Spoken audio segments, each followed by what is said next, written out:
can't lose. No, we can't lose. Enjoy it while it lasts.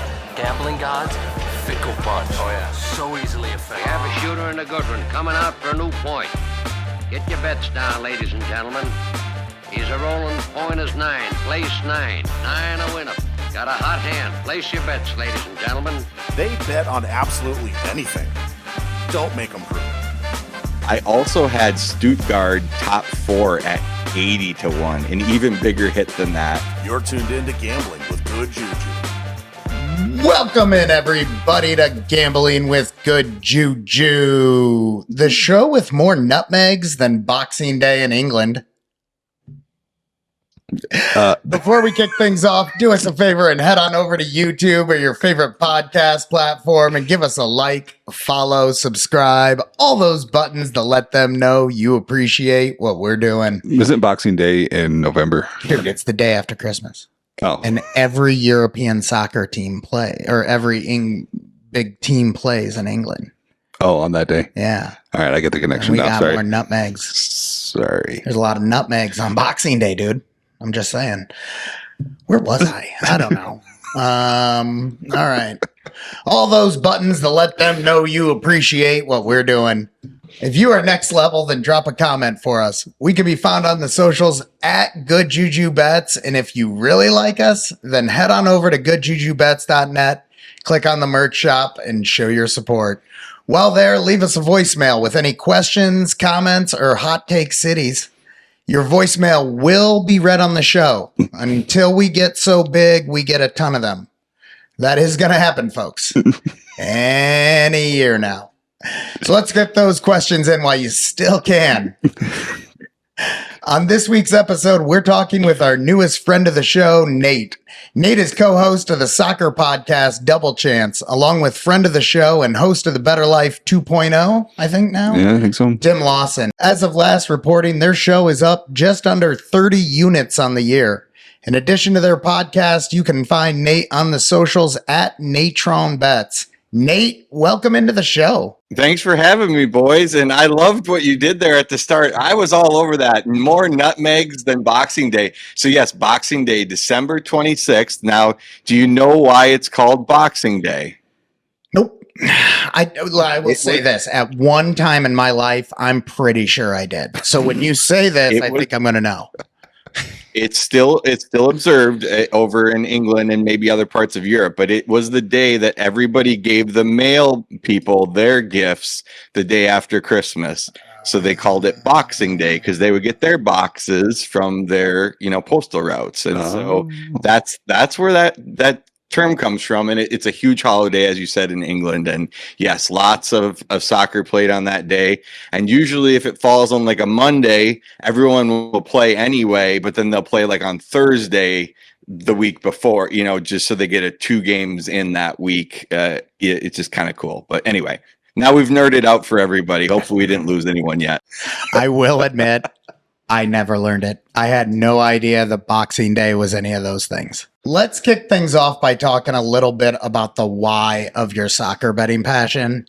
Give us the background. Are you a soccer diehard that fell into gambling or a gambler that found soccer to be your point of attack? The latter. A gambler and a sports bettor that actually came to soccer more recently than other sports. I was betting unsuccessfully, to be candid, most of my life, and figuring out ways to look at different markets on most of the major American sports. And then actually COVID is what really brought out the soccer bettor in me. So just before COVID, I was starting to dabble in some international soccer, and then when COVID hit and everything shut down, soccer was one of the sports that kept going. Now it was like soccer in Belarus and soccer in you're nodding your head because you remember this. We know exactly what you're talking about. People were betting ping pong. I was betting Belarusian soccer. Did you bet any European darts? I did not, but I definitely might know some people who did. That was my jam for a little while there. Darts. That's hilarious. Go ahead. Darts can be electric, to be honest with you, when played well. So I'm down to watch some of those YouTube highlights. There we of go. those big games. But yeah, so it really actually came to me more recently, and then what I found was I was able to basically stumble into a pretty good XG model that I've used successfully now for, I guess, six and a half, almost 7 seasons now. And I've kind of been able to incorporate that with some market reading that I'm doing to really feel like I've fine-tuned and really found my niche, and almost like a combination of bottom up and top down betting. And I'm able to do it because the model that I use is producing basically game sims for me for like 60 plus worldwide leagues. I can get huge volume down. And so, at a 3 or 4% ROI over huge volume, it's a very sustainable part of my portfolio. Were you attempting to model prior to the foray into soccer? Not really with soccer, because I didn't feel like I understood maybe what would make a great model. And then I discovered, obviously XG, which is pretty basic, but if it's done well, and then it's forward looking in a way that you can use it based on quality of opponents and things like that to try and really say, what is this XG telling me versus this team versus that one? And I've been able to basically find something out there that works for me quite well in that space. So prior to that, all my other modeling was in, basketball, football, baseball, the other mainstream sports, and mildly successful at best. So in those sports, I tend to, tail others, quite frankly. I'm really only originating soccer. I do a little bit of UFC, which I'm aggregating some data to do UFC. And then everything else I do, I'm tailing others that I've kind of curated over the years now of doing this. Yeah, we do some of that as well. Is this our first time on the show hearing the term XG? XG, yeah. Tell me more. Okay, expected goals. So XG is expected goals. Sorry, I should have said that. That's great. Yeah. So there's some really good books out there, some really good literature if people want to do some reading. But expected goals. So just to give you the most primitive and easiest example, a penalty kick. This is worldwide data now, so it's not league specific. A penalty kick, it varies from season to season and how long of a look back you're doing, but it has an XG of somewhere between 0.78 and 0.81 goals. So in other words, 78 to 81% of the time, a penalty kick is scored. So a penalty kick is worth 0.78, let's call it. If you had a shot inside the 6-yard box with straight on goal with no goalie in the net, that's probably as close as you can get to 1, right? It'd be like 0.999, I'm sure. And then obviously shots from, further out or, in traffic and, those types of things, different angles. They're basically saying, okay, maybe that's a 0.02 shot if you put that on target. And basically what it's trying to do is predict scores. In a sport like soccer that is so low scoring, you can't just use the actual score. You have to actually say, what should the score have been if we played this hundreds and hundreds of times? Still doesn't mean I win all my bets, of course. I lose a ton, but that's really the best way to do it. And then the model I use, what it does is it takes the XG over the last 5, 10, 20 games, gives it different weighting, home, away, quality of opponent, and then looks at the quality of the next opponent and tries to accurately predict what the XG score should be for that next game. Yeah. We're going to have to add that to the list of things to learn more about. Oh, sure. Yeah. Right. Absolutely. Good idea. So I guess that answer is, when did you realize you might actually be good at betting some soccer? So let's ask this. What are some aspects of betting soccer that makes it unique to other sports? Things like turf, travel, game time, those sorts of things? Yeah, it's interesting. It's a great question. I don't pay a lot of attention to most of that stuff. I'll be completely honest. I really trust the data that the model is spitting out. And then what I have done, without giving away too much of my edge, I think I can say, is I've figured out how to take the raw output of the model and then read the market to at least get some signal whether or not I have some agreement or some resistance in my model. And what I find that does is that takes then a bunch of other sharp bettors and tells me if there's something that my model isn't seeing because it's not capturing, maybe this stuff you're asking about, or who's going to be out next game because, Joe, in the beat reporter in Spain, is letting us know that this guy is out. Well, I'm not following all those leagues and I'm not following all those teams that closely. I can't over the volume I'm playing. So I let the market hopefully tell me some of that. And so if I see super strong resistance, especially to what the model likes, then I'll probably just stay off that game. And if I see, oh yeah, the line is kind of stayed steady, or even certainly if it's moving in my direction, then I'm going to fire with confidence on that play. So I feel like I'm really, what I've learned in the last 6 years that I think has really made me successful is how to use, again, bottom up and top down at the same time for success. So when you use your model here, are you primarily betting on sides or totals, or? Yes, almost exclusively sides and totals. So no, I don't do any derivatives. The model doesn't really do first half outputs, or I could do some team totals, because obviously it's giving me an XG for each team. And so every once in a while I might play a team total if I like that better than the side or the game total. A good example of that is if I see maybe a 10% edge on a side and a 10% edge on the over in that same game, I could play both of those.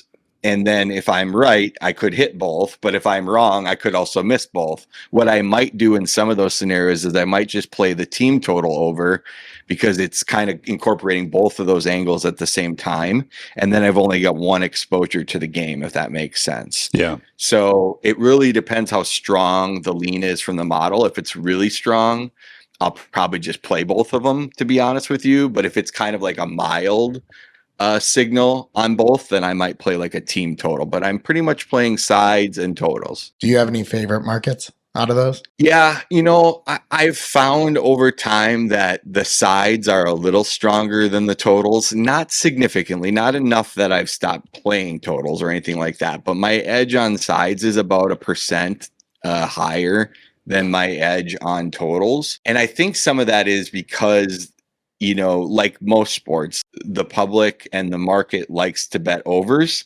And so when my model puts me on a lot of overs too, quite frankly. And so, I find that maybe I need to dilute that just a little bit to account for the fact that those lines might be a little bit overjuiced to begin with. Yeah. So if anything, I tend to feel more strongly about the sides when I'm on both. Do you get pushed more towards underdogs as well? I'd say that's a pretty good mix, to be honest, surprisingly. Okay. It is slightly more to underdogs, where I might take like the plus half a goal, or, what we call the double chance on our show, the title of our show, which for your listeners, if they're not familiar with soccer betting, that means you're betting on the team getting a half goal on the spread, which means they can win or draw and you win your bet. Or, sometimes a bigger dog will be like a +1 where you can even push if they lose by a goal. Or, you get into these big 5 European leagues, you're going to get some +1.5, some +2s even. Wow. Like when Liverpool is playing Southampton, they're going to be like a 2-goal favorite, at home. And so, yeah, the model might put me on some of those once in a while, but not any more often, not much more often than the favorite. I could just as easily lay a goal on a big favorite as I am to take a goal, for example. Okay. Just all depends on what it's fit out. I have to detract for 1 second. Okay. When someone says the name of the show, when you're watching the show. Oh, yeah, right. That's like is that a Family Guy reference? Yeah, totally. That's a Family Guy reference, right? Do you know what I'm talking about, Nate? No. When it's like, he said it. Yeah, he said the name of the movie while he's in the movie. Yeah. Got it. So nice work. Nice work. Okay. Anytime we can get a Family Guy reference in. Yeah, absolutely. All right. So when we're talking about sides, just so I'm crystal clear, there's a million ways to bet on soccer. So you're talking about all of them: money line, 3-way line, all of that, right? Yeah. Yeah, so I would say you usually start with the three-way. The three-way money line is the most common bet in soccer. In fact, in a lot of non-soccer books, that might be the only line they put up. A good example of that is, sometimes I'm blanking right now, but there are definitely some of your more recreational books that all they'll put up is like the three-way money line and then the over/under 2.5, and it doesn't matter if 2.5 is super juiced up or down. They won't play any different totals. It's only the 2.5. Gotcha. And if you trace soccer betting back to its roots in England, that's the way it used to be. And then spreads were introduced, much more recently. And spreads can vary. They can be, again, the standard would be plus a half a goal, minus a half a goal, which minus a half a goal is exactly the same as the three-way money line, right? So that gets a little tricky too. That blows some people's minds, so you can see what we call Asian spreads, where you might even see where the spread is split between two numbers, because again, it's such a low scoring sport. To move from minus a half to -1, for example, it doesn't seem like a lot, but in soccer, that's huge. There's a lot of the outcomes are going to be that team wins by 1 goal. You move from minus a half to -1, you've given up a lot of your wins, right? So what sometimes they'll do is they'll go to -3/4 of a goal, which literally means half of your bet is on minus a half and half of it's on -1. So if the team wins by 1, you win half, push half. If they win by 2 or more, you win the whole thing. That's good. That is, the Asian handicap is one of the things that probably took me 3 years to wrap my mind around after I started betting. Now, that may be a commentary on me. I'm not sure. But at the end of the day, the Asian handicap was one of those weird markets that took me a long time to wrap my head around. And you won't see those like FanDuel, DraftKings. Those books pretty much just stay to the halves pretty commonly, and they'll just really juice it up or down. But you start going certainly offshore or Bet 365, because Bet 365 originates out of Europe. They have a lot more like Asian handicaps and stuff like that. Got it. All right. Now, you've talked a lot about utilizing the model and how you act as a responsible regular bettor. Are there any guilty pleasure markets that you ever go after? Maybe something in a prop market, a goal score, or anything along those lines that you like to target that maybe isn't a straight model play, but something you're playing either on intuition or, you know what, I'm watching the game, let's go. Yeah, absolutely. And fans of the show, or hopefully we'll get some new fans of the show, will know that Tim and I give out anytime goal scorers every week. We do. And it's something, quite honestly, neither of us really was betting before the show, but it's been super profitable. It's been my best bet of the season. We've been hitting pretty regularly on our anytime goal scorers. So it's been kind of fun. What it's pretty simple. What I do there is I look for games that the model likes an over. Right? That's a good start. We're going to see more goals in those games. And then I look for who are the strikers or the penalty takers, especially on those teams involved in the games where I like the over. And then I'm just looking for, what I think could be value in those spots. And again, maybe we're running with some good variants. That's some good juju, but we'll take it. It's been going quite well. So yeah, anytime goal scorer for MLS specifically, I've been playing that every weekend, usually at least 2 guys. So having some fun with that. Yeah. And we should highlight, I don't even know if we highlighted for the audience that you guys are primarily betting MLS. You're also betting, is it on NWSL? What they changed that? Women's? Yeah. Yeah. Right? You guys are doing both? So for the show, for Double Chance, the podcast, we're focused 100% on MLS. 100%. But Tim and I both bet tons of other soccer leagues, to your point, and we have been kind of playing around with the idea over time. I mean, this is our first season doing the show. We're happy with how it's going right now, but thinking about maybe down the road, do we do something like bonus content focusing on some other leagues? Okay. But certainly MLS was really where we saw the gap in the market, and we just didn't really feel like there was a lot of great content for MLS. So that was really the genesis of Tim and I talking probably back in January. And, I think when he pitched me the idea, he was not sure how I was going to receive it. And within 15 minutes, I was like, A, you're right. There's a gap here in the market. And B, as much as I love just doing the betting myself, like there is something missing in my personal life here. There's something I wouldn't mind exploring. And, obviously Tim's a serial podcaster, so he's always been involved in the space. And so I was like, if you're going to take the heavy lifting, I'm 100% in, and I couldn't be happier. We've produced a show every week so far, and it's been going very well, and we're having a lot of fun doing it. What are your personal favorites, both as a fan and as a sports bettor, as far as soccer leagues go? Yeah, so I like most people, I do like the big five European leagues. The English Premier League is tough to top. Just the production quality, the talent level of the players, I just like everything about it, right? NBC Sports does a great job in here in America with that product. And I don't know about you guys, but I love nothing more than waking up on a Saturday morning and having coffee and just kind of passively having those games on in the background, even if I'm not staring at the TV for the full couple hours. It's a great way to start my weekend. Selfishly, I've done very well in Bundesliga, so I think that's kind of become, especially from a futures perspective, that's become kind of a honey hole for me. So I have definitely a soft spot for a couple of the German teams in that league in general. But I would say MLS has become my favorite overall, because now I'm so focused on it every week, because I want to make sure I'm watching the games a lot more intently so that I'm ready to talk next week with Tim about what we saw. So where does MLS stand right now amongst like the world's leagues? Yeah, great. That's a great question. Actually, there was an article right near the start of the season. We talked about it on one of our episodes. It might have been episode week 1 or 2, but I brought up that I just seen an article. I can't remember who put out. I think it was Forbes actually, where they talked about the top soccer leagues in the world, and they tried to quantify it based on a couple of criteria. Number one was like roster quality. There's a great site out there that some people might be familiar with called Transfer Market. It's a free website where you can go look up soccer clubs from all over the world, and you can see how they value the players, and it's often based on what teams paid for them in the transfer market, right?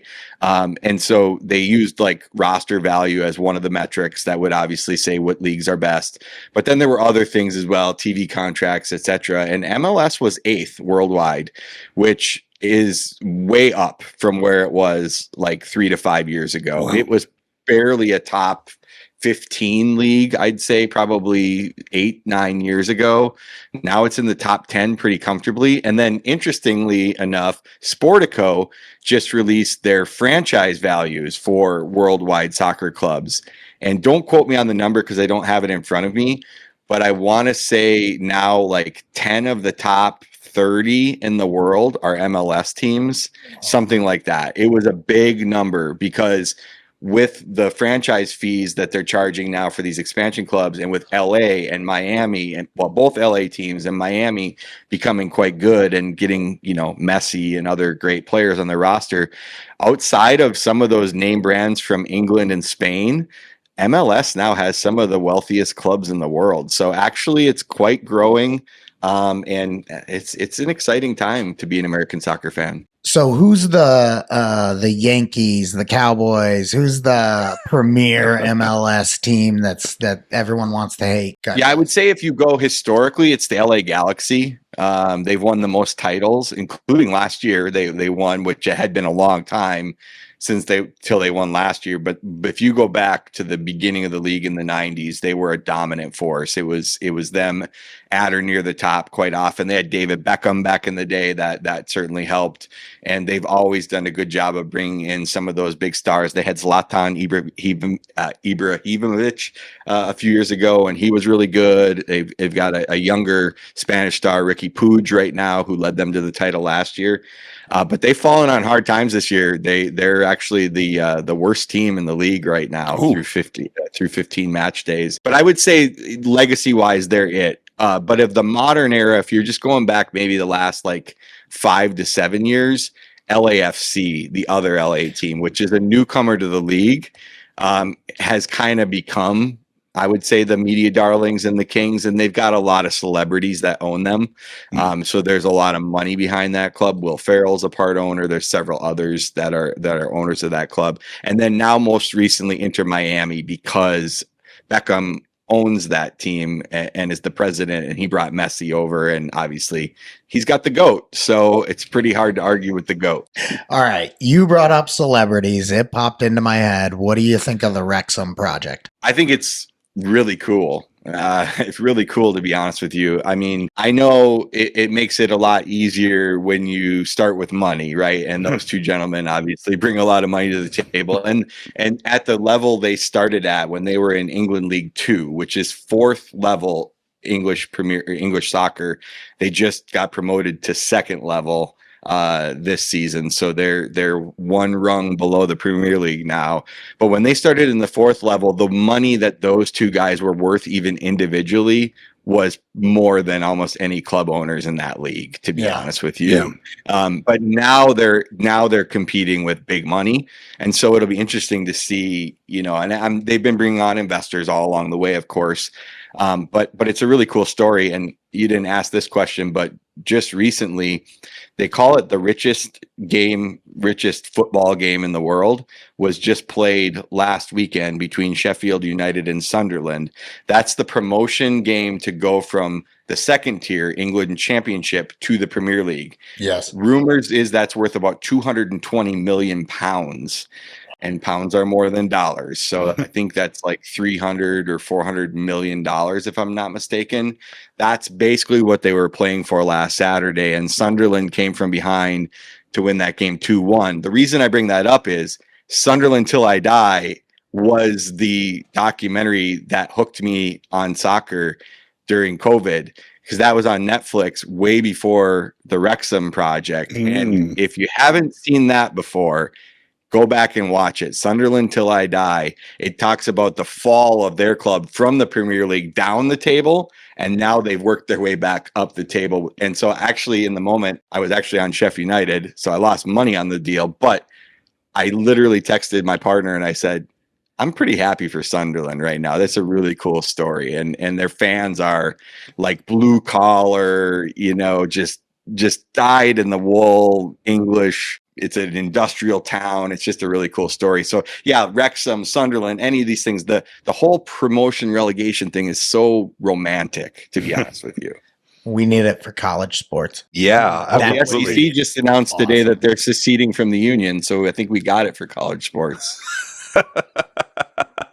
There you go. All right. Doesn't surprise me. I've seen every episode of the Wrexham Show. I love it. You've seen every episode? Absolutely. Yeah. Me and Elise watch it. It's great. Huh. Put Sunderland Till I Die on your list for your next binge. Just, when you're bored, put it on your list. Yeah. I promise. Okay. Will do. All right. So MLS, around the 8th biggest league.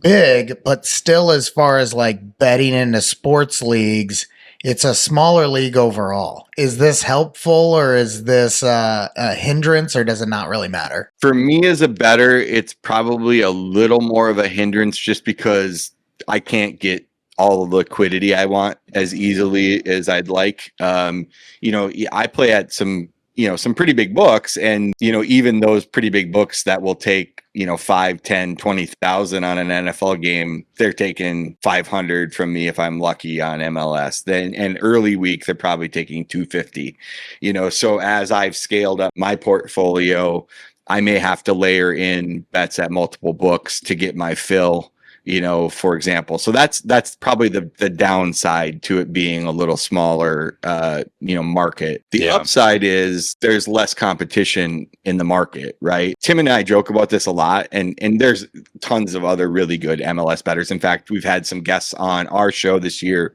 who host their own pods who do quite well also, but we probably influence the market a decent amount, to be candid. And I have no influence on an NFL market. I have no influence on an NBA market, but I do have influence on soccer markets. If I hit the board at bookmaker, you see the screen move everywhere, right? And so I very much can shape the markets, which there's a pro and a con to that. Sure. Yeah. I mean, just from a coolness standpoint, way to go, buddy. It's just cool to be able to say It's you cool can do until you're trying to get the rest of your fill down, and now the prices move 12 cents. that. Yeah, but Yeah. it feels good right in here. I know what It you're does. talking It about. does feel good. They respect me.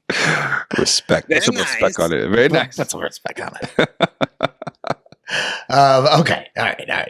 So what do you think here? MLS, is it growing in popularity, you think, here in the US? Is it something we should still be giving more love to? Where do you think it's still going up? I do. I know it's a little bit of a mixed bag right now. You see some people that, really think Apple TV has hurt the brand. I don't think so. I think it's actually helped. It's made it easier for people who want to watch a lot of the games to watch a lot of the games, because you just know, okay, I got to buy a package, but it's not a ridiculously priced package. And then I know I'll have all the games. Before it was, you had your Fox game here or there, you had your, ESPN game here or there. But then other than that, it was regional networks, or if you had DirecTV, you could buy a package through them, etc. I think it's growing. The rumors are Cristiano Ronaldo is being linked right now this summer to LA. We had Kevin De Bruyne, the big star from Man City, getting linked to Chicago. Now that's since been squashed. He's going to Napoli. But you're seeing more of these big name guys that are not ready to retire. I mean, yes, they're near the end of their career, but they're still really quality soccer players. They're coming over. So the quality of play in the league is just a lot better than it was 5-6 years ago. And the way that the league is set up with the way the salaries work, each team only gets 3 designated players. That's 3 players where they can go above the salary limits to basically get them on the roster. So because of that, it's a lot like the NFL. There's just a ton of parity, quite frankly. Like on any given Saturday, there's no team that should be a dominant favorite over another team. So you get some wild outcomes. And so as just an entertaining and betting vehicle, I like that because it's almost always compelling. Will the Chicago Fire ever be good? Well, like I said, I was really hoping they were going to get Neymar. So first of all, they were linked to Neymar the offseason, then that fell apart. Then they got linked to Kevin De Bruyne recently, and that fell apart. But even just being in those conversations is good. They have some young talent. They're a good scoring team. They don't have a lot of defense, but Tim and I would tell you they're a borderline playoff team this year. So we both have tickets on them in the futures market at really big numbers. So we're actually kind of hoping the Fire can get in the playoffs and get hot. Okay, I'm going to randomly go even nerdier here on you on this, okay? Do you bet any USL championship? Absolutely. And quite well. That's actually a little more profitable league too. How do my New Mexico United look? They're great. They're very good.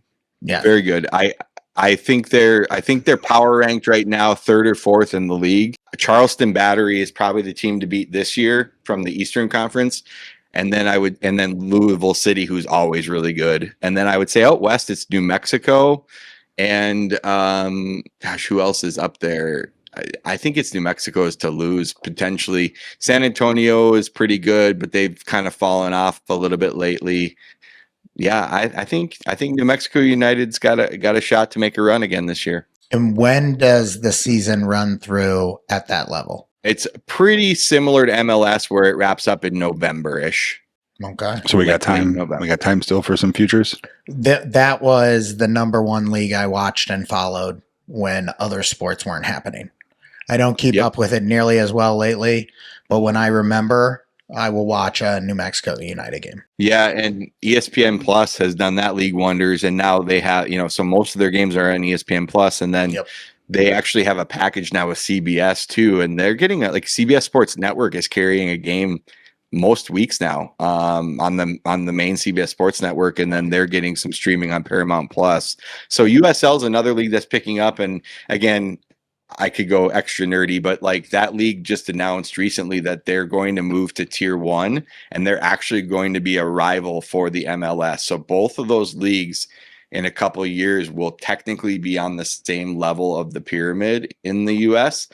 And the USL is going to try the promotion relegation thing among their levels of the league, which could be really exciting for those of us who's wanted to see that come to the United States. So I'm kind of anxious to see. I don't think they can compete with the top MLS clubs in terms of the money and the brand recognition, but it will be good for the market to have some more competition, I think. That's the primary. That's where most of the MLS franchises came from, right? Yeah, a lot of times they start there. They start in the USL or even the NASL. I think it's called the North American Soccer League. So, yeah, usually a club starts in some amateur or lower pro level and then just kind of grows into MLS. Although recently you've seen some of these just sprout up out of nowhere, like LAFC was a good example of that. San Diego got their club this year that was just literally created for MLS. Is there any chance you ever see like Albuquerque getting into the MLS market, or is it all just based on market size and economic power? Yeah, I think that's the problem. The other cities that, you know, have been rumored over the years of the USL clubs, I think the one that's always been talked about that's most ready is Louisville City. They've got a great stadium already and they got really well supported. So that's a club that has in the past been rumored to maybe be, you know, linked with a move to the MLS. But I actually think now that they've announced they're going to try and grow themselves, they're going to probably try and hang on to these signature clubs and try and really make a competing league. We'll see. Again, it's years away from truly competing, but it can be a really good brand of soccer. Could you imagine just like they just decide like, hey, by the way, we're as good as the MLS now? Yeah, we're MLS now. Just so you know. Yeah. Yeah, I don't know how that works, but we'll see. Maybe they can hold on to them. I declare it. Look, I lived in Albuquerque for a while, and I've got a soft spot for that community and everything. And yeah, they need a W down there in Albuquerque. Oh, ABQ. Look, I have my master's from the University of New Mexico, and it has just been a slow, dirty slide for us as a college athletic program. I'm just saying, it's a big, big soccer community. They could use a win. That's all. All right. Here we go, Nate. Let's dive into your show a little here. How'd your show come about? Yeah, so Tim reached out to me. Again, we've been knowing each other pretty well now for about 5 years. You know, met through gambling and just you know, a love of soccer betting. Then took it to the next level. And he reached out to me, and I could tell he was looking to add something to his content repertoire, so to speak. And he pitched me the idea. He said, "I think there's a gap. There's not a lot of good MLS content out there. And I think you and I both bet this league successfully and both are, you know, good behind the mic. And I think we would have a lot of fun doing a show. Are you interested?" And by the end of that phone call, I had already committed, and we had already kind of really loosely fleshed out the concept for the show that we came up with, which, you know, features, we try to feature a guest host every week as well. It's not every week we get one, but I'd say we're like 75% having a guest host as well. We've rotated, I think, 6 to 8 guest hosts so far through the season. And we wanted it to be about the betting, but not a tout show, right? So like the idea was actually born out of, for anybody who listens to Beating the Book, Gil Alexander's Megapod that he does during the NFL season, that was really the inspiration. And we've told Gil that, you know, we've given him credit. That was the inspiration. Like that show, they give out plays, right? But it's not just about the plays. Like we want our listeners to come get educated on the league. We want them to take my information, Tim's information, the guest information, and use it in however they're handicapping for the week, not just like blindly go bet all of our best bets, you know, which if you're doing, you're probably doing okay, as we talked about. But like we've heard from a lot of listeners that that's what they're doing, and they're posting like DMs and in our threads and just saying, "Yeah, I agree with you guys on these two, but I can't get there on this third one." And we're like, "That's awesome, man. Keep thinking about why and how do you get there." And you know, so we've had a lot of fun with it. You know, we're definitely still small, but we're growing. We've actually, you know, been able to kind of maintain a pretty steady level of engagement these last several weeks. So we're excited about that. But now we're hoping to, you know, get the show out there a little more. It is a niche market. So, you know, we didn't have bold aspirations that we're going to, you know, get tens of thousands. But certainly we're having a ton of fun, but that's really how it began. That's awesome. Now, you're not a tout service, but you do give out picks. Now, we stay far away from being any type of pick provider ourselves because people. Have you experienced any oddball, unhinged moments yet in any of the things you've been doing? No, quite the opposite. Now, maybe it's because we've been doing well on the show, right? So to be fair, we haven't had a brutal, long losing stretch, but like we've had a lot of people reach out and just, thank us. Like my DMs are loaded with listeners and people. Like some of them now I talk to regularly, some that just pop in once in a while and they say, "Hey, I was also leaning towards this. What do you think about that?" Right? Like it's more of the community that we really wanted to build, where it's really just bettors helping bettors. And yeah, we are tracking our picks because we wanted to be transparent. We said, hey, if we're going to give out picks, we're going to recap them. We're going to talk about them. We're not going to shy away from it. And I have a Google sheet with all of our picks in there. And, but we're not, so we're, you've seen it like right after kickoff, Tim will tweet out from the show page, here's what we're sweating this week. Mm-hmm. We're not putting it out there as like, hey, here's what you should bet. This is just like just to kind of make sure we're being above board. This is what we talked about. We're not shying away from it, but we're really trying to have more of a casual sense of like, hey, you're not coming here, paying us for picks or anything like that. This is really, we do this because we love to do it and we would bet it either way. But if you can benefit from it, great. But we really want to build the brand and we really want to build MLS, to be honest, following as well. Have you given out any picks on the show you immediately regret? I do that every week. No. Not immediately, right? Like in the moment, they're always brilliant. Right, Come on, right. bettors. Like in the moment, they're always brilliant. But the moment the game kicks off, I'm like, what? Whoops. Was I thinking here? What was that stupid model of mine thinking? Because this is way off. That's fine. Yeah. So I mean, it happens a lot. All right. If you don't mind, can you give us something to follow along with here? We aren't a real time show, so maybe one future bet you like that we could squad ride with you. Yeah, I'd love to. Fans will know that I have a pretty full portfolio, and I do that for a lot of sports. I play a lot of futures, and I think of them as portfolios. Literally, I'm trying to build a portfolio. Like right now, I've got all 4 teams left in the NBA playoffs. I've got 3 of the 4 hockey teams. Like I went into March Madness with I think 16 of the 68 teams, right? And and got home. So again, that's not for everyone, but I've got a bankroll that can support that, and that's the way I think about it. But I was looking because I saw that you wanted to ask this, and so of all the plays that I've made, a lot of them preseason or early in the season, the one that I still think has value today at current prices is a bet to win MLS Cup, which unfortunately is about the only market you can bet everywhere for MLS. There are a few books you can pick up the East or Western Conference once in a while. But I like this as a to win the cup bet. This is a team that's actually second right now by my model in net XG. So, when you add their XG accumulated minus their XG allowed, they're the second best team in the league. And they're running 2.5 goals unlucky right now. So in other words, their actuals are about 2.5 goals worse than they should be. And they're actually still 6th overall in the league in the standings despite that. But I think they're actually closer to a top 4 team when they hit their ceiling. They're in a tough conference, and that's why I think the price is still muted. But Nashville SC to win the cup at 20-1, I think is a really valuable. In fact, there's a 25-1 out there somewhere. So shop around. You might even find better. I would say FanDuel Circa for you guys because you're in Illinois.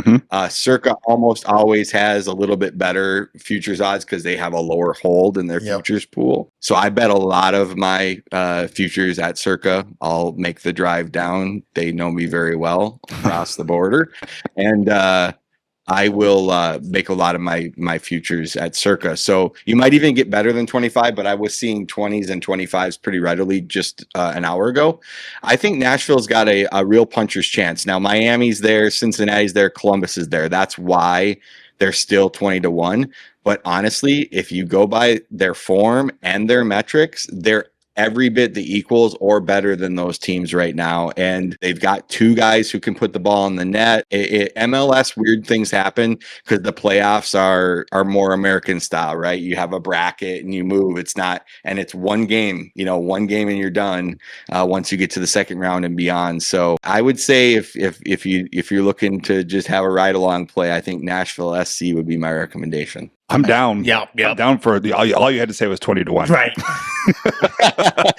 This way, no one feels any responsibility if it doesn't hit. Yeah. We get a ton of fun. Here's what I'm really hoping for. I hope Nashville can get a little bit of a deep run at least. Yeah. Because that'll give me my entertainment value out of it, Nate. Yes. Right. All I need is, okay, MLS playoffs are on. I guess I care about one of these teams. Let's go. Let's go. Yeah. Yeah, so I'm in on this. Right. And that's something I like about futures markets in general, right? Like it gives you a sweat every week if you really want, right? Like you just flip it on and go, okay, well, I've got this team. I want to pick up some equity on my futures bet. Like you don't have to put any more money in play and you've already got a sweat.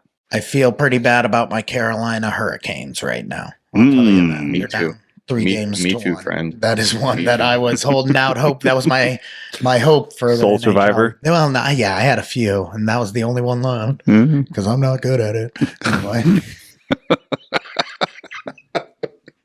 All right. Before we let you go, give us real quick your most exciting soccer win. So last season, I kind of talked about my love for the Bundesliga. If you might find this hard to believe, but I only made about, I think, 4 preseason bets last year for Bundesliga. But somehow I identified Bayer Leverkusen to win the league at 50-1. I also bet them. They put out for leagues like that a without Bayern Munich market because Bayern usually wins it every year. And so I bet them in that market at 4-1. But then I'm like, well, I'm also going to take them 50-1. I have to do that. And sure enough, they won the damn league. Wow. But what was really cool about that season, so that was cool to begin with, right? It was a very nice score. I also had Stuttgart top 4 at 80-1, an even bigger hit than that. And they made the top 4. Because the year before, they had almost been relegated. They had just barely survived relegation. But I looked at a lot of their underlying metrics, and then I've got kind of a formula I've created over the years to say, who's due for maybe a bump or a regression based on some other factors. And I got really lucky, and I hit on Stuttgart. Now, I had 2 other teams at similar prices that didn't hit, but yeah, it doesn't matter.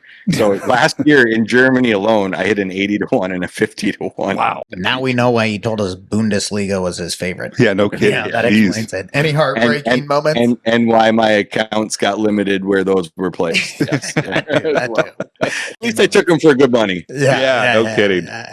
Any heartbreaks? Any heartbreaking moments Bad beats. from betting soccer? Yeah, I was thinking about that, and the heartbreaks happen every week. So Yeah, I can't right. really identify any one. No standouts. They happen every week. I mean, I've had some, really good prices on futures that I thought, were going to maybe get there that haven't got home. But I mean, if you watch enough soccer, you'll see like an inordinate amount of the scoring comes right at the end of the game. Yeah. So you'll be sitting there with a team to win or a team just needs to draw or win. And it's like stoppage time. It says it's going to be 90+5. And then someone goes down and they add another 2 minutes. And all of a sudden the clock's like 90+7. And you're like, why are we still kicking the soccer ball? Where is the whistle? And then sure enough, that dang goal goes in every darn time against you. Well, let me say this. That's how I can tell that you're a disciplined bettor just by that one response, because no particular loss is going to hit you too hard.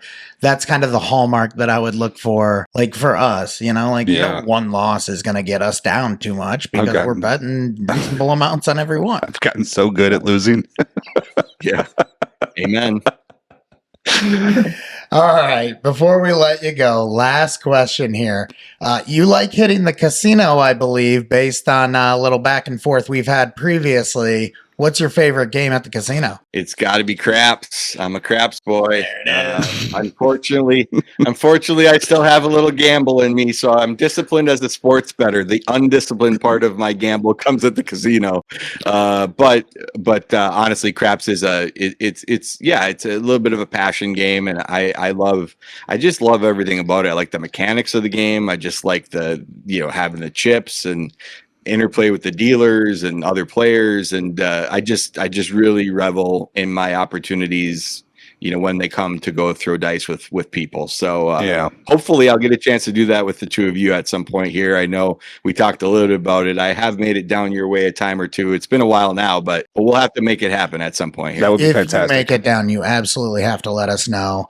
If we're up towards you, we'll certainly let you know as well. So that's great to hear. Nate, thank you so much for taking the time to talk with us. You can find his podcast, Double Chance, wherever you podcast.